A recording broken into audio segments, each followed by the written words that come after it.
अस्सलामुअलैकुम। ज़ेंट्रॉन एक blockchain platform है। जैसे कि आप लोग देख रहे हैं स्लाइड के ऊपर, मैंने एक स्लाइड ओपन किया है जिसके ऊपर नज़र आ रहा है आपको ज़ेंट्रॉन। ज़ेंट्रॉन क्या है? बेसिकली एक छोटा सा इंट्रोडक्शन मैं यहाँ पे करा देता हूँ ज़ेंट्रॉन का। ज़ेंट्रॉन एक ब्लॉकचेन हब है, ठीक है। तो आगे चलते हैं और आगे जाके इसके बारे में सारी डिटेल्स आपको मैं प्रोवाइड करता हूँ। तो नेक्स्ट चलते हैं नेक्स्ट स्लाइड के ऊपर। तो यहाँ पे मैं सबसे पहले आपको कुछ बेसिक्स चीज़ें डिस्कस कर दूँ कि जो सेंट्रलाइज सिस्टम होता है उसके ऊपर आपको स्कैम का रिस्क रहता है हमेशा कि वो स्कैम करेगा, क्योंकि वो सेंट्रलाइज है, डिसेंट्रलाइज नहीं है।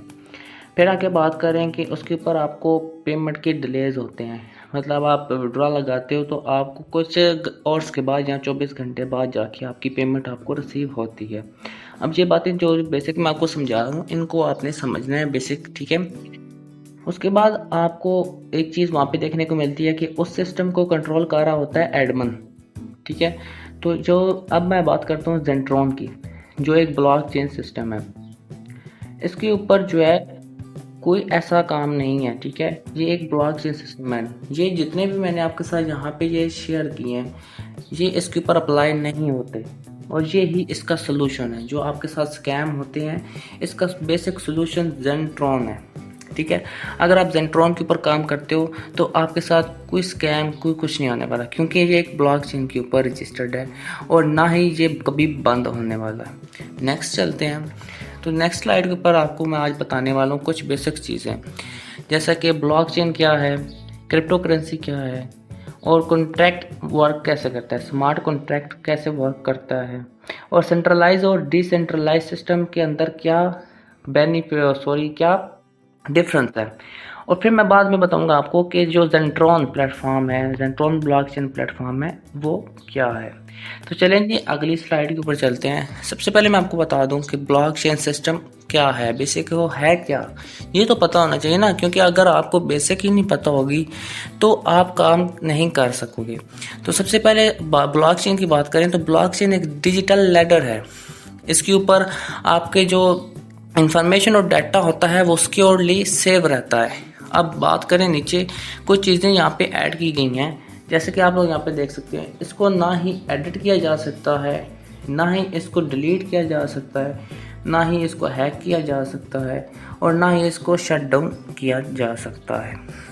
नेक्स्ट स्लाइड के ऊपर चलते हैं। तो आगे आता है हमारे पास सेकंड नंबर पे व्हाट इज़ क्रिप्टो करेंसी। भाई क्रिप्टो करेंसी क्या है, बहुत से लोगों को नहीं पता होगा कि what is crypto currency. Crypto currency है क्या बेसिकली। तो क्रिप्टो करेंसी एक डिजिटल सोर्स है जिसको कोडिंग के ज़रिए बनाया जाता है, ठीक है। ये डिजिटल मनी है। आपके पास नोट होता है, ठीक है, बेसिक। तो ये एक डिजिटल मनी है, मतलब जिस तरह डिजिटल बैंक आते हैं इसी तरह ये एक डिजिटल मनी है क्रिप्टो करेंसी। ये आपको दुनिया में नेटवर्क बनाने के लिए इस्तेमाल होती है। पूरी दुनिया में आपको ये आगे peer to peer internet protocol provide करती है। नेक्स्ट स्लाइड के ऊपर चलते हैं। तो what is smart contract. Smart contract क्या है बेसिकली, ठीक है, इसके बारे में पता होना चाहिए कि स्मार्ट कॉन्ट्रैक्ट क्या है। अगर इसके बारे में पता नहीं होगा तो क्रिप्टो करेंसी को आप समझ नहीं सकते। तो स्मार्ट कॉन्ट्रैक्ट दो लोगों के बीच एक एग्रीमेंट होता है, ठीक है, जो कंप्यूटर कोड के फॉर्म में वर्क करता है। स्मार्ट कॉन्ट्रैक्ट ब्लॉकचेन टेक्नोलॉजी पर काम करता है जो पब्लिक डेटाबेस में स्टोर होता है, जिस बदले में जिसे कोई भी बदल नहीं सकता, ठीक है। ये पब्लिक डाटा के ऊपर स्टोर होता है। आगे अगर नेक्स्ट इसकी अगर कोई और साथ में अगर नेक्स्ट इसकी सेकंड एग्जांपल देखी जाए, सेकंड डेफिनेशन देखी जाए, तो वो ये बनती है कंप्यूटर प्रोग्राम है। स्मार्ट कॉन्ट्रैक्ट क्या है, एक कंप्यूटर प्रोग्राम है। ये नॉर्मल कॉन्ट्रैक्ट की तरह ही होता है, जिस तरह नॉर्मल कॉन्ट्रैक्ट होते हैं इसी तरह ही होता है, लेकिन ये कंप्यूटर कोड पर के कोडिंग की बेस पे बनाया जाता है। नेक्स्ट स्लाइड के ऊपर चलते हैं, ठीक है। कुछ बेसिक चीज़ें आपको यहाँ पे समझ आनी चाहिए। अब बात करते हैं सेंट्रलाइज और डिसेंट्रलाइज सिस्टम बेसिकली है क्या, कैसे काम करता है। अब देखें ये चीज़ आपने समझनी है। सेंट्रलाइज सिस्टम क्या है, कंपनी इसकी कंपनी होती है, ठीक है, और इसका कोई एमडी या सीएमडी नहीं होता।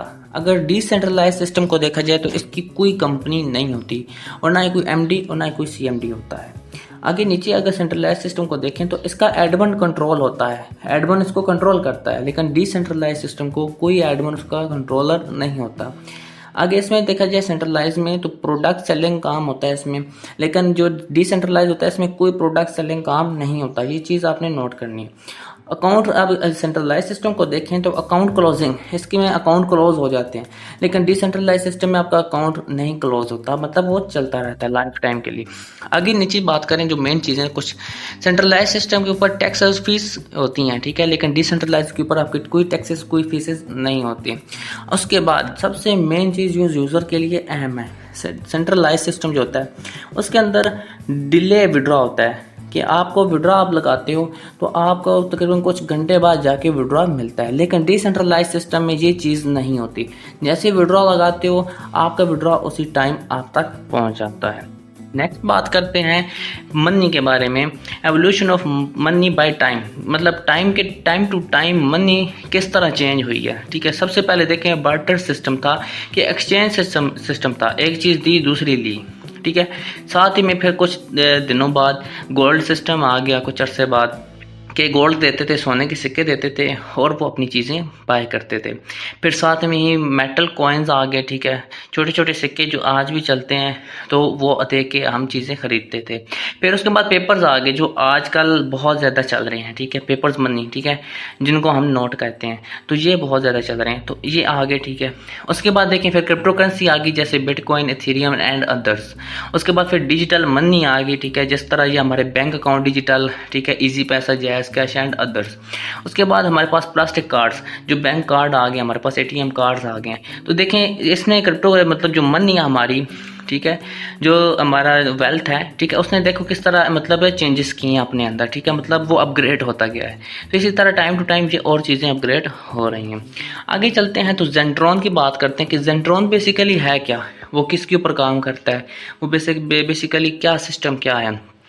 तो सबसे पहले मैं आपको बता दूं कि जेंट्रॉन एक ब्लॉकचेन सिस्टम है, डिसेंट्रलाइज सिस्टम है, इसका कोई एडमिन कोई कंट्रोलर नहीं है, आपकी पेमेंट पेंडिंग में नहीं रहती, ठीक है, वो चीज़ें मैं आपको पीछे मैं आपके साथ डिस्कस कर चुका हूँ। तो सबसे पहले यहाँ पे बता दूँ कि इसका कोई एमडी या कोई ऑफिस वगैरह नहीं है, ठीक है, ना ही इसमें कोई प्रोडक्ट सेलिंग का काम है। इसकी जो पेमेंट आती है वो P2P से डायरेक्ट आपके पास आती है, कि ना इसमें कोई कि देखने, ठीक है, रखने सेलिंग का काम है, ठीक है, क्लोजिंग का कोई झंझट नहीं है इसमें, ठीक है, और ना ही कोई एडमिन के इसके चार्जेस हैं, ठीक है, और ना ही ये वेब ऐप नहीं है, ठीक है, ना इसके अंदर कोई मेंटेनेंस होती है, और इसका प्लान सिस्टम जो है वो कभी भी चेंज नहीं होता। सिस्टम ब्लॉकचेन पर रन होता है, ठीक है, कभी बंद नहीं हो सकता, ब्लॉकचेन कभी बंद नहीं हो सकता। और आपको सबसे बड़ी चीज़ डाउनलाइन प्लस अपलाइन सब की तरफ से आपको अर्निंग आती है, आपके डाउनलाइन और अपलाइन के वर्क करने से आपको अर्निंग आती है, मतलब आपका जो अपलाइन है जिसने आपको ज्वाइन कराया है उसकी तरफ से, और जिसको आपने ज्वाइन कराया अपने डाउन को, उन दोनों के वर्क करने से आपको भी अर्निंग आती है। वो उसको नॉन वर्किंग कहते हैं, आपने कोई काम नहीं करना लेकिन आपको इनकम आती रहती है इससे। आगे बात करें कि अनलिमिटेड इनकम स्ट्रीम्स, कि आप यहाँ से जेंट्रॉन प्लेटफॉर्म की बात करूँ कि जेंट्रॉन से आप लोग किस तरह अनलिमिटेड इनकम जनरेट कर सकते हो। सबसे पहले बात करते हैं, मतलब कुछ कंडीशंस दी गई हैं, कंडीशनल प्लस अनकंडीशनल इनकम। इसकी बात करें कि आप जब आप काम करते हो और नहीं काम करते, मतलब कंडीशन में होते हो या नहीं कंडीशन में होते, तब भी आपको इनकम यहाँ से मिलती है। अगर अपलाइन पैसिव इनकम, ठीक है, अगर आपका अपलाइन काम करता है तो तब भी आपको इनकम आती है। डायरेक्ट रेफरल इनकम, जब आप अपनी नीचे टीम बनाते हो, अपने लोगों को ज्वाइन करवाते हो, तब भी आपको इनकम आती है। ग्लोबल इनकम रिवार्ड्स, यहाँ पे आपको आपके ग्लोबल इनकम रिवार्ड्स दिए जाते हैं, जिस तरह वीकली सैलरी एंड ETC। यहाँ पे मैं आपको ये देखें मेंशन कर देता हूँ, ये देखें नीचे वीकली सैलरी इनकम भी आपको यहाँ पे मिलती है। उसके बाद यहाँ पे आपको 4 चीज़ें मिल जाती हैं, यहाँ से आप लोगों को इनकम दी जाती है। नेक्स्ट बात करते हैं, नेक्स्ट स्लाइड पर चलते हैं, पैसिव इनकम फंड्स। तो यहाँ पे आपको पैसिव इनकम्स भी मिलती हैं। वो कैसी मिलती हैं, जब आप इसके लेवल्स अचीव करते हो, ठीक है, तो आपको पैसिव रिटर्न्स मिलते हैं परसेंटेज के हिसाब से, ठीक है। और जैसे जैसे आप अपनी रैंकिंग हासिल करते रहते हो तो आप टॉप 10 लीडर्स जो होते हैं, सॉरी 100 लीडर्स जो होते हैं, उनको यहाँ पे बेसिक रिवार्ड्स भी दिए जाते हैं। तो नेक्स्ट बात करते हैं, तो यहाँ पे आपको ये इसकी लास्ट स्लाइड है, ठीक है। सक्सेस फार्मूला क्या है, आप कैसे सक्सेस हो सकते हैं, एक सक्सेस मैन कैसे बन सकते हो आप। तो यहाँ पे 3 रूल्स बताए गए हैं, देखिए आप लोग यहाँ पे 3 golden rules for massive growth, ठीक है, आपकी ग्रोथ के लिए 3 रूल्स बताए गए हैं। सबसे पहले आपने मैं बात कर रहा हूँ जेंट्रॉन की, कि जेंट्रॉन के ऊपर आपने सक्सेस कैसे होना है। तो सबसे पहले आपको कुछ ये यहाँ पे मैंने जो रूल्स बताए हैं वो आपने फॉलो करने। बिल्ड योर 10 डायरेक्ट रेफरल, ठीक है, आपने सबसे पहले अपने 10 मेंबर्स की टीम को बिल्ड करना है। उसके बाद आपने उनको टीच करना है duplicate method 6 multiply by 6 multiply by 6 to your partners. मतलब ये है क्या है कि आपने एक चेन बनानी है। इसका मतलब क्या है कि आपने एक चेन बनानी है। 6 मल्टीप्लाई बाय 6 मल्टीप्लाई बाय 6 का मतलब है आपने एक चेन बनानी है, मतलब आपने अपनी मेंबर्स की एक चेन बना देनी है ताकि आपकी इनकम कभी भी रुक ना सके। लास्ट मेथड क्या है, 103 मेथड, वो ये है कि attend and promote every training और प्रेजेंटेशन सेशन एंड जेंट्रॉन। जो भी जेंट्रॉन के सेशंस आपको मिलते हैं उनको लाजमी अटेंड करें। जब आप इनको अटेंड करोगे तो आपको कुछ मोटिवेशंस मिलेंगी, कुछ आपको सीखने को मिलेगा, ठीक है, प्लेटफॉर्म के बारे में कुछ नया देखने को मिलेगा। तो जब आप ये सब कुछ सीख लोगे तो आपको सक्सेस होने से कोई भी नहीं रोक सकता। तो बेसिक यही था कि आज का सेशन यहीं पे ख़त्म होता है। और अगर आपका कोई डाउट रहता है तो आप डायरेक्ट मुझे रब्ता कर सकते हो या कमेंट्स के अंदर आप बता सकते हो। उम्मीद है आपको आज का सेशन समझ आ गया होगा। नेक्स्ट सेशन के अंदर, तब तक के लिए अल्लाह हाफिज़।